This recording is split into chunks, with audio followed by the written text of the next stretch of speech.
दोस्तों, कलीसिया में या चर्च में एक प्राचीन कौन होता है? कौन है जो उस पद का दावेदार है? बाइबल की शिक्षा के आधार पर किसे वह जिम्मेदारी दी जानी चाहिए? क्या हम किसी वृद्ध जन को यह कार्य सौंप सकते हैं या कुछ अन्य बातें हैं जिसे हमें ध्यान में रखने की आवश्यकता है? बाइबल इस विषय में क्या कहती है? आइए, यदि आप जानना चाहते हैं तो मेरे साथ इस अध्ययन में शामिल हो जाइए और इस विषय पर बाइबल के आधार पर अगुवाई प्राप्त करिए।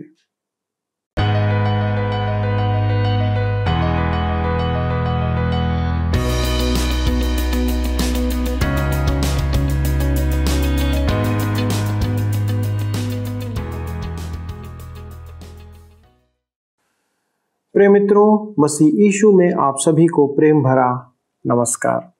मैं आपकी उपस्थिति के लिए आपको धन्यवाद देना चाहता हूं कि आप प्रतिदिन इस अध्ययन में हमारे साथ जुड़ते हैं और परमेश्वर के वचन का मनन करते हैं। आज के इस प्रसारण में मैं आपका स्वागत करता हूं, जो तीतुस की पत्री पर आधारित है। दोस्तों, हम आज पहले अध्याय के दूसरे पद से आरंभ करेंगे। पौलुस ने तीतुस को यह पत्र लिखकर क्रेता में कलीसिया को व्यवस्थित करने का निर्देश दिया था, क्योंकि उस कलीसिया में वचन आधारित अगुवे नियुक्त नहीं थे। आज कलीसिया की अगुवाई का जिम्मा उन हाथों में होना चाहिए जो वचन पर चलने वाले हों। दोस्तों, कलीसिया में अगुवाई के पदों पर हमें ऐसे जन चाहिए जो न केवल स्वयं वचन को जानते हों पर दूसरों को भी वचन की शिक्षा दे सकें। यदि हमारे अगुवे वचन में दृढ़ नहीं होंगे तो वे दूसरों को ना तो शिक्षा दे सकेंगे और ना ही उनके लिए आदर्श बन सकेंगे। आज हमारी कलीसियाओं की मुख्य समस्या यही है। मित्रों, आज हम कलीसिया में प्राचीनों की नियुक्ति के बारे में सीखेंगे। क्या आप जानते हैं कि प्राचीन कौन होते हैं? अक्सर हम वृद्ध जनों को प्राचीन कहकर बुलाते हैं या फिर उन्हें उस पद पर आसीन कर देते हैं या नियुक्त कर देते हैं। पर आज आप उन प्राचीनों की अहर्ताएं, उनकी आवश्यकताओं को देखेंगे कि एक कलीसिया में किसे हम प्राचीन नियुक्त कर सकते हैं और उनमें कौन से गुण होने चाहिए। यदि ऐसा नहीं हो रहा है तो इसका अर्थ है कि हम वचन या बाइबल आधारित कलीसिया नहीं है और ना ही कार्य कर रहे हैं। तो चलिए मित्रों, हम इस अध्ययन में आगे बढ़ते हैं और परमेश्वर के वचन से उन बातों को सीखते हैं। मित्रों, जैसा कि आप सब जानते हैं कि हम इन दिनों तीतुस की पत्री से अध्ययन कर रहे हैं। पिछले अध्ययन में हमने तीतुस की पत्री, उसके रूपरेखा और उसके प्रस्तावना को देखा था। आज हम अपने अध्ययन में आगे बढ़ेंगे और हम देखते हैं कि पौलुस ने तीतुस को निर्देश दिया था कि कलीसिया को सुव्यवस्थित होना चाहिए और परमेश्वर के वचन की शिक्षा देना चाहिए तथा साथ ही साथ अच्छे कामों में भी जीवन व्यतीत करना चाहिए। निसंदेह हमारा उद्धार कर्मों की अपेक्षा अनुग्रह से हुआ है और हमारा उद्धार जीवन आचरण से प्रकट होता है, जो ईश्वर भक्ति का जीवन है। क्रेतेवासी कहते थे कि हम अनुग्रह से उद्धार पाते हैं, जिसमें कर्मों का स्थान नहीं है, तो हम जैसा चाहें वैसा अनैतिक जीवन जी सकते हैं। इसके प्रतिवाद में पौलुस कहता है कि परमेश्वर का सत्य जीवन में ईश्वर भक्ति उत्पन्न करता है। तो आइए पढ़ें तीतुस की पत्री 1 अध्याय उसके 2 पद। लिखा है, उस अनंत जीवन की आशा पर जिसकी प्रतिज्ञा परमेश्वर ने, जो झूठ बोल नहीं सकता, सनातन से की है। ध्यान दीजिए, कहता है उस अनंत जीवन की आशा पर। यहाँ विचार यह है कि आप अनंत जीवन की आशा पर निर्भर करें। तीतुस को लिखे पत्र में हम देखेंगे कि पौलुस अनुग्रह को 3 कालों में बांटता है। तीतुस की पत्री 2 अध्याय उसके 11 से 13 पद में हम इन 3 कालों को देखते हैं, क्योंकि परमेश्वर का वह अनुग्रह प्रकट है जो सब मनुष्यों के उद्धार का कारण है।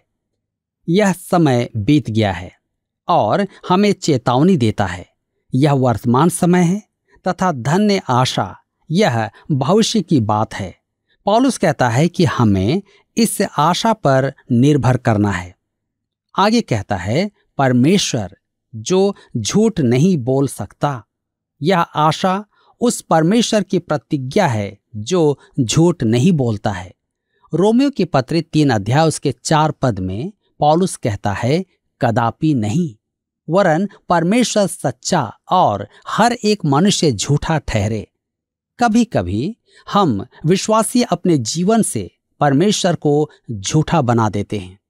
हम कहते तो हैं कि हम विश्वास करते हैं, परंतु हम विश्वास का आचरण नहीं करते। पौलुस कहता है कि परमेश्वर झूठ नहीं बोलता। मेरे प्रियो, मैंने अनेक बार चाहा कि उन बातों का प्रचार करूं जो परमेश्वर नहीं करता है। एक बात यह है, परमेश्वर झूठ नहीं बोल सकता है। क्या आप जानते हैं कि आप प्रतिदिन जो देखते हैं वह परमेश्वर नहीं देख पाता है? आप अपने बराबर का इंसान देखते हैं, परंतु परमेश्वर के बराबर का कोई दिखाई नहीं देता है। परमेश्वर झूठ क्यों नहीं बोल सकता? आप वह काम कर सकते हैं जो परमेश्वर नहीं कर सकता। परमेश्वर को अपने आप में सच्चा होना है। वह पवित्र है और धर्मी है। यह उसका स्वभाव है और वह अपने स्वभाव विरोधी कुछ नहीं कर सकता। इसलिए नहीं कि उसके लिए कुछ करना असंभव है, परंतु वह इसलिए नहीं करता है कि वह अपने स्वभाव के प्रति सच्चा रहना चाहता है। वह धर्मी है, वह न्यायी है और कभी धोखा नहीं देता है। वह एक ऐसा परमेश्वर है जिस पर आप निर्भर कर सकते हैं। इसलिए कहता है, जिसकी प्रतिज्ञा परमेश्वर ने सनातन से की है। यह प्रतिज्ञा अनादिकाल से की गई थी। हम तीतुस की पत्री 1 अध्याय के 3 पद में आगे पढ़ते हैं। लिखा है, पर ठीक समय पर अपने वचन को उस प्रचार के द्वारा प्रकट किया जो हमारे उद्धारकर्ता परमेश्वर की आज्ञा के अनुसार मुझे सौंपा गया। कहता है, ठीक समय पर, अर्थात अपने समय में। परमेश्वर हर एक काम अपने सुव्यवस्थित ढंग से करता है। वह प्रत्येक फूल को अपने समयानुसार खिलाता है। वह उसकी ऋतु आने तक रुकता है। इसलिए कहता है, ठीक समय पर अपने वचन को उस प्रचार के द्वारा प्रकट किया। वचन का अर्थ है शुभ संदेश या तुरही। उस युग में तुरही बजाकर घोषणा की जाती थी। राजा का उद्घोषक तुरही बजाता था और जनता एकत्र होने पर वह राजा का आदेश सुनाता था। यहां कहने का अर्थ यही है कि परमेश्वर ने अपने समय पर घोषणा का काम उसे सौंपा था। इसलिए कहता है, हमारे उद्धारकर्ता परमेश्वर की आज्ञा के अनुसार मुझे सौंपा गया। हम तीतुस की पत्री 1 अध्याय के 4 पद में आगे पढ़ते हैं। यहां पर लिखा है, तीतुस के नाम जो विश्वास की सहभागिता के विचार से मेरा सच्चा पुत्र है, परमेश्वर पिता और हमारे उद्धारकर्ता मसीह यीशु की ओर से तुझे अनुग्रह और शांति मिलती रहे। कहता है, तीतुस के नाम जो मेरा सच्चा पुत्र है। पौलुस ने ही तीतुस को प्रभु यीशु से उद्धार ज्ञान का परिचय करवाया था। अतः तीतुस पौलुस का आत्मिक पुत्र था। परमेश्वर पिता और हमारे उद्धारकर्ता मसीह यीशु की ओर से तुझे अनुग्रह और शांति मिलती रहे। परमेश्वर का अनुग्रह प्रकट हुआ है और इस कारण परमेश्वर हम पर दया दिखाता है। मेरे प्रियो, मैं आपके बारे में तो नहीं जानता, परंतु मैंने परमेश्वर की असीम दया का उपयोग किया है। मैं परमेश्वर का आभारी हूं कि वह भला है और मेरे साथ मेरी उद्दंडता और अवज्ञा के आधार पर व्यवहार नहीं करता है। वह मेरे साथ बस भलाई ही करता है। अनुग्रह, दया और शांति विश्वास की वर्तमान धरोहर है, परंतु शांति के राजकुमार के आगमन पर जो शांति आएगी वह महान है। यह सब पिता परमेश्वर और हमारे उद्धारकर्ता प्रभु यीशु मसीह से है। एक व्यवस्थित कलीसिया में अभिषिक्त धर्मवृद्ध प्राचीन होना चाहिए जो निर्धारित अनिवार्यता पूरी करते हैं। यह एक लंबा शीर्षक है, परंतु यह धर्मशास्त्र के एक अत्यधिक महत्वपूर्ण अंश का शीर्षक है। तीतुस के पत्र 1 अध्याय के 5 पद में लिखा है, मैं इसलिए तुझे क्रेते में छोड़ आया था कि तू शेष बातों को सुधारे और मेरी आज्ञा के अनुसार नगर नगर प्राचीनों को नियुक्त करे। पौलुस ने तीतुस को क्रेते में छोड़ दिया था कि वह प्राचीनों धर्मवृद्धों की सहायता से स्थानीय कलीसियाओं को संगठित करे, क्योंकि वे वहां के आत्मिक अगुवे थे। क्रेते का द्वीप भूमध्य सागर में सबसे बड़ा द्वीप समूह था। यूनानी द्वीपों के स्वरूप इस द्वीप समूह में दंत कथा का बोलबाला था। उनकी प्रथा के अनुसार मिनोस ने वहां कानून बनाया था। उसने वहां के समुद्री डाकुओं को हराकर नौसेना का निर्माण किया था। ट्रोजन से युद्ध करने के बाद उस द्वीप समूह के मुख्य नगरों ने अपने आप को स्वतंत्र राजतंत्र बना लिया था। सन 67 में क्रेते रोमी साम्राज्य का भाग बनाया गया था। इन सब नगरों में कलीसियाओं की स्थापना हो चुकी थी। पौलुस ने उन द्वीप समूहों में प्रभावी प्रचार किया था। धर्मशास्त्र में इसका वृत्तांत नहीं दिया गया है। रोम की यात्रा से पूर्व वह क्रेते द्वीप समूह में प्रचार करने गया। इसका प्रमाण हमारे पास नहीं है, परंतु इस पत्र से प्रकट है कि उसने वहां प्रचार किया और तीतुस को वहां उन कलीसियाओं की व्यवस्था करने के लिए छोड़ दिया जिन्हें उसने तीतुस के सहयोग से स्थापित किया था। क्रेते एक अच्छा स्थान नहीं था और वहां के निवासी भी बुरे थे। पौलुस स्वयं कहता है कि वे झूठे थे और झूठ के लिए माने जाते थे। इस कारण यूनानी भाषा जो उस समय की भाषा थी, उसमें झूठ का एक पर्यायवाची शब्द क्रेते जैन या क्रेतेवासी था। उन्हीं के एक कवि ने कहा, क्रेते के 100 नगर इनकार नहीं कर सकते कि वे झूठे हैं। यद्यपि वे झूठ के लिए प्रसिद्ध थे और पौलुस उनके विषय में अशुभ बातें भी कहता है। अनेकों ने प्रभु यीशु को ग्रहण किया था। इसी कारण पौलुस तीतुस को लिखता है कि वहां कलीसियाओं को संगठित किया जाए। आगे कहता है, तो शेष बातों को सुधारे और मेरी आज्ञा के अनुसार नगर नगर प्राचीनों को नियुक्त करे। मेरे प्रियो, कलीसिया में प्राचीन का वरदान कलीसिया को मनुष्यों का वरदान है। किसी पर अपना हाथ रखकर संस्कार पूरा करना उसे प्राचीन नहीं बना देता है, परंतु मेरे विचार में यह करना महत्वपूर्ण है, और विशेष करके उनके साथ जिन्हें प्राचीन होने का वरदान प्राप्त है। मेरे विचार में क्रेते में प्राचीन तो थे, परंतु उनका अभिषेक नहीं किया गया था। उनमें कलीसिया के संचालन का वरदान था, परंतु अधिकार से रहित। अतः तीतुस को उनका अभिषेक करके उन्हें अलग करना था और प्रत्येक नगर में उनकी नियुक्ति करना था। इसलिए कहता है, मेरी आज्ञा के अनुसार। पौलुस के कहने का अर्थ था कि उसके अधिकार के अधीन उसने तीतुस का अभिषेक किया था और अब वह उन नगरों में प्राचीनों की नियुक्ति करे। जो मनुष्य प्राचीन के पद पर हो, उसमें प्राचीन का वरदान भी होना चाहिए। कुछ लोग कलीसिया के पदाधिकारी तो बना दिए जाते हैं, परंतु उनमें वरदान नहीं होता है। आज की कलीसियाओं में आधे से अधिक समस्याएं यही हैं। समस्या का पहला आधा भाग यह है कि वरदान युक्त मनुष्यों को कलीसिया का पदाधिकारी नहीं बनाया जाता है। इसका परिणाम यह होता है कि कलीसियाएं गलत लोगों के हाथों में हो जाती हैं। और समस्या का दूसरा आधा भाग है कि वरदान युक्त मनुष्यों को कलीसिया का पदभार नहीं सौंपा जाता है। परिणाम यह होता है कि कलीसिया गलत हाथों में पड़ जाती हैं और नाना प्रकार की समस्याएं उत्पन्न होती हैं। आइए अब हम आगे देखेंगे कलीसिया का पदभार संभालने वालों के लिए अनिवार्यताएं।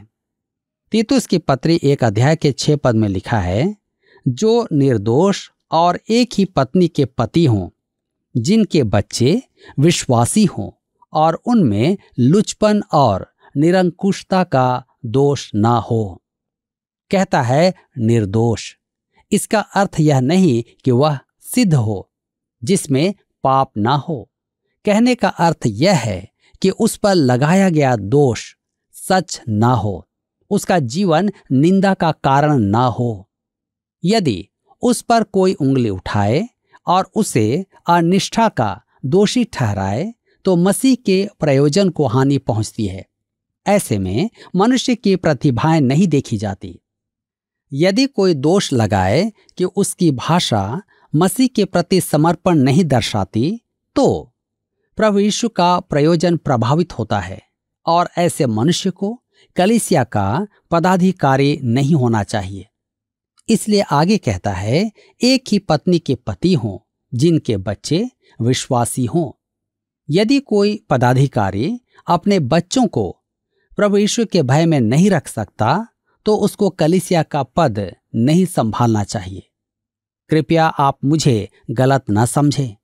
मैं अनेक मसीही परिवारों को देखता हूं कि पुत्र या पुत्री प्रभु यीशु से दूर हैं और देखने में ऐसा लगता है कि उन्हें मसीह की पहचान में नहीं रखा गया है। एक मनुष्य अति उत्तम व्यक्तित्व रखता हो, जिसका मसीही परिवार बहुत अच्छा है, और उसके पुत्र या पुत्री को विश्वास से दूर जाने में उसका कोई दोष नहीं है, तो भी वह कलीसिया में कोई पद न संभाले, क्योंकि कलीसिया का पदाधिकारी होने के कारण उसे किसी के अनाचार के लिए निर्णय लेना होगा। ऐसी स्थिति में दोषी मनुष्य उस पर उंगली उठाकर कह सकता है, आप अपने आप को देखें, अपने पुत्र को देखें या अपनी पुत्री को देखें, आपको मेरा न्याय करने का क्या अधिकार है। अतः मसीह के कारण, कलीसिया के पद के कारण पदाधिकारी के बच्चों को विश्वासी और आज्ञाकारी होना चाहिए। इसलिए आगे फिर कहता है, उनमें लुचपन और निरंकुशता का दोष ना हो, अर्थात वे चरित्रहीन ना हो, वे जुलूसों में नारे लगाते ना घूमें। उन्हें प्रभु यीशु के महिमान्वन का और वचन के प्रसारण का जीवन जीना है। तीतुस की पत्री 1 के 7 में आगे लिखा है, क्योंकि अध्यक्ष को परमेश्वर का भंडारी होने के कारण निर्दोष होना चाहिए, न हठी, न क्रोधी, न पियक्कड़, न मारपीट करने वाला और न नीच कमाई का लोभी हो। मेरे मित्रों, यह अत्यधिक व्यवहारिक है कि धर्माध्यक्ष हठीला ना हो, क्योंकि वह परमेश्वर का भंडारी है और कलीसिया का प्रतिनिधि भी है। वह कलीसिया में इसलिए है कि परमेश्वर की इच्छा खोजे और उसे पूरा करे। कहता है, ना क्रोधी अर्थात चिड़चिड़ा ना हो, ना पियक्कड़ अर्थात नशा ना करने वाला हो और लालची ना हो। धर्माध्यक्ष में ये गुण होना चाहिए। उसे आत्मिक और शारीरिक दोनों ही परिप्रेक्ष्यों में परिपक्व होना चाहिए। धर्माध्यक्ष एक धर्मवृद्ध होता है जो एक प्रकार से कलीसिया का शासक है। कलीसिया में एक धर्माध्यक्ष होने का प्रमाण कहीं नहीं है। धर्माध्यक्ष अनेक हो सकते हैं। क्रेते में प्राचीनों के होने और न होने पर विवाद था कि तीतुस उनकी नियुक्ति करे। मेरे विचार में तो वहां प्राचीन थे, और यदि नहीं थे तो तीतुस उन्हें नियुक्त करे तथा विश्वासी तीतुस के अधिकार को स्वीकार करें। परंतु यह मुख्य बात नहीं थी और न ही आज की कलीसिया में होना चाहिए। पौलुस जिस बात पर बल देता है वह इन पदाधिकारियों के जीवन में व्यक्तिगत रूप से उपस्थित अनिवार्यताएं हैं। केवल उन्हीं के आधार पर वे पदाधिकारी बन सकते थे। पौलुस तीतुस को क्रेते में छोड़ आया था कि वहां कलीसिया का संचालन करें। वहां उसे कलीसियाओं को सुचारू रूप से चलाने के लिए पदाधिकारियों की नियुक्ति करनी थी, उनका अभिषेक करना था। पदाधिकारियों को चुनते समय उसे कौन कौन सी बातों का ध्यान रखना होगा, यह बात पौलुस पत्र लिखकर उसे समझाता है। उनका अपना व्यक्तिगत जीवन कैसा हो, उनका विवाहित जीवन कैसा हो, उनका पारिवारिक जीवन कैसा हो। अब वह प्राचीनों के विषय में निर्देश देता है। तीतुस 1:8 में लिखा है, पर अतिथि सत्कार करने वाला, भलाई का चाहने वाला, संयमी, न्यायी, पवित्र और जितेंद्रिय हो। ये योग्यताएं प्राचीनों में होना चाहिए। हम जानते हैं कि प्राचीन कौन है। तब तीतुस 1:9 में लिखा है, और वह विश्वास योग्य वचन पर जो धर्मोपदेश के अनुसार है स्थिर रहे, कि खरी शिक्षा से उपदेश दे सके और विरोधियों का मुंह भी बंद कर सके। कलीसिया के पदाधिकारी को 2 बातों में प्रवीण होना है। पहला है वचन की शिक्षा दे, दूसरा झूठे शिक्षकों का मुंह बंद कर पाए। मेरे विचार में आवश्यक है कि कलीसिया के पदाधिकारियों को बाइबल शिक्षा प्राप्त होनी चाहिए। दूसरे विश्व युद्ध में सैनिकों की आवश्यकता में सहायक सेना बनाई गई थी, जिनमें पदाधिकारी भी थे। परंतु पहला तीमुथियुस के पत्र 5 उसके 22 पद में पौलुस ऐसी शीघ्रता में पदाधिकारी नियुक्त करने के लिए तीमुथियुस को मना करता है। एक मनुष्य जो आज प्रभु यीशु को ग्रहण करता है, कल अपनी गवाही देता है और आप उसे तीसरे दिन कलीसिया का पद प्रदान करते हैं, चौथे दिन उसे प्रचारक बनाते हैं और 5वें दिन वह कलीसिया का पासबान बन जाता है। यह कलीसिया का दुर्भाग्य है। कलीसिया के पदाधिकारी को परमेश्वर के वचन का ज्ञान होना चाहिए और उसे उसका प्रसारण करना चाहिए। इसलिए किसी भी पदाधिकारी का चयन करने में आप जल्दीबाजी न करें। परमेश्वर आज के इस वचन के द्वारा आप सबको आशीषित करें। प्रिय मित्रों, आज आपने देखा कि वचन एक कलीसिया में प्राचीनों की नियुक्ति के संदर्भ में क्या निर्देश देता है। सबसे पहले आवश्यक है कि वह वचन का ज्ञान रखता हो।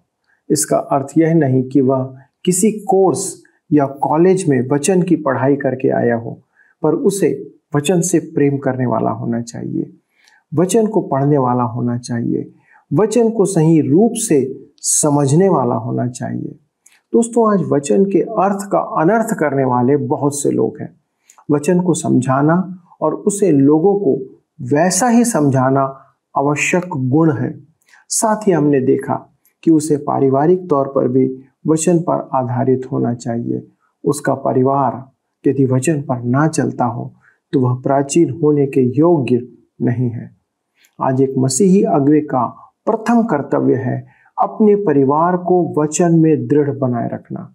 यदि हम अपने परिवार में वचन का मनन नहीं करते हैं, दैनिक प्रार्थना में समय नहीं देते हैं या व्यतीत नहीं करते हैं, तो हमारा परिवार बिगड़ सकता है, परमेश्वर से दूर जा सकता है। परमेश्वर में बने रहने का एकमात्र तरीका है वचन में प्रतिदिन मनन और अध्ययन। आज मसीही परिवारों के टूटने और बच्चों के विश्वास में ना होने का कारण है कि हम अपने बच्चों को सभी शिक्षा देना चाहते हैं, पर वचन को लेकर हम ढीले पड़ जाते हैं। परिवार के मुखिया की यह जिम्मेदारी है कि वह अपने परिवार को वचन और प्रार्थना के लिए संगठित करे, समय नियुक्त करे।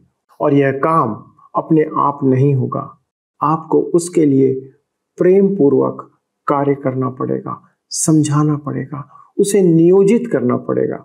सो दोस्तों, हमें 3 क्षेत्रों में इस अगुवाई को परखना है: आत्मिक तौर पर, आचरण के तौर पर, सामाजिक तौर पर, कि क्या हम ऐसे प्राचीन हैं या ऐसों को हम उस पद पर नियुक्त कर रहे हैं।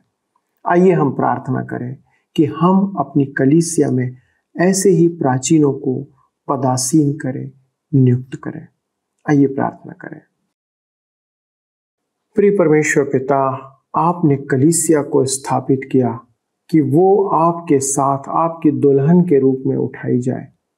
परंतु आज हम जब कलीसिया को इस पृथ्वी पर, इस संसार में देखते हैं, तो प्रभु हम उसे बहुत ही दूषित, बहुत ही विकृत स्वभाव में पाते हैं।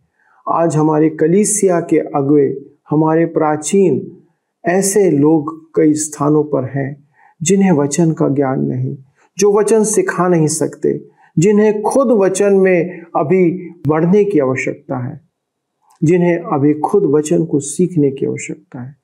हमारी प्रार्थना है प्रभु, अनुग्रह करें कि आपके इन कलीसिया के छोटे छोटे अंशों में, जहाँ जहाँ भी हमारे ये भाई लोग कार्य करते हैं, प्रभु आप अनुग्रह करें कि वे वचन के आधार पर हों। और पिता परमेश्वर, आप अनुग्रह करें कि ये कलीसियाएं आपके वचन में बढ़ती चले जाएं। प्रभु हमारी विनती है कि हमारी सारी कलीसियाओं में प्रभु ऐसे लोगों को प्रभु आप नियुक्त करें जो कि प्राचीन होने के योग्य हैं, और उनके द्वारा कलीसिया को वचन में दृढ़ करने में सहायता प्रदान करें।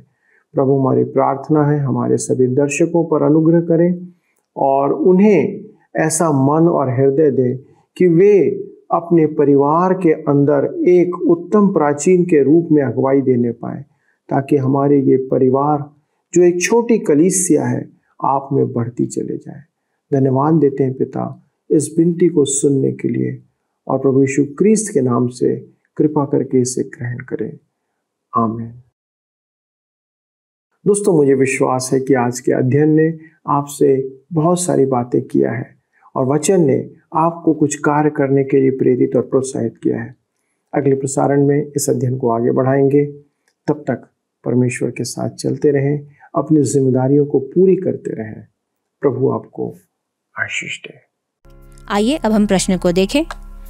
पिछले प्रश्न का उत्तर है डी, उसका खतना नहीं हुआ था। तीतुस का खतना किसी ने नहीं करवाया था और पौलुस उसके पक्ष में नहीं था। आज के अध्ययन पर आधारित प्रश्न है, एक कलीसिया में खाली स्थान प्राचीन हो सकते हैं? ए 1, बी 2, सी अनेक, डी 7। मित्रों, इस प्रश्न का उत्तर हमें कल सुबह 6 बजे से पहले विकल्प ए, बी, सी या डी के साथ अपना नाम, पता, स्थान के साथ 9651433397 पर SMS या व्हाट्सएप करें। क्या आपको यह कार्यक्रम पसंद आया? अभी हमें एक मिस कॉल करें और आप अगले विजेता हो सकते हैं।